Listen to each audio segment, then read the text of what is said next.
Well, I am an optimist, but I'm not optimistic about this. I think I think it's not really a programme for government. I think it would be more honest to call it a vision for government, and to just accept, here's a direction of travel, here's some of the things we care about, here's some of the things we'd like to change or reform, but there's no detail about how they go about doing it or what resources would be allocated to that. And when challenged on that, it appears they say, oh, well, we have to wait for the budget.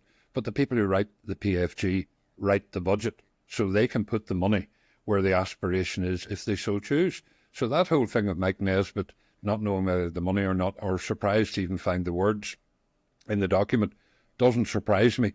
In fact, it nearly re-traumatised me, and it takes me back to the very first programme for government when devolution returned, programme for government 2008 to 2011, building a better future. But when I went back and looked at it, sure enough, there were 300 measurable targets in it.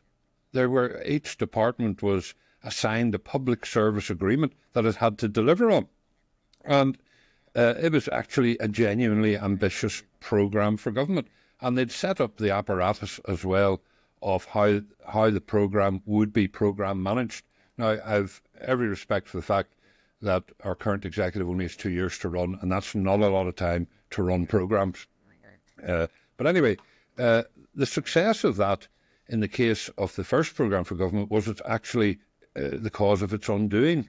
And that was that they tried to programme manage it, and they found resistance to the idea of it being managed and performance managed. And the reason is this: the way the executive works, it is totally dominated today and since it was re-established in 2007 by the two parties at the centre.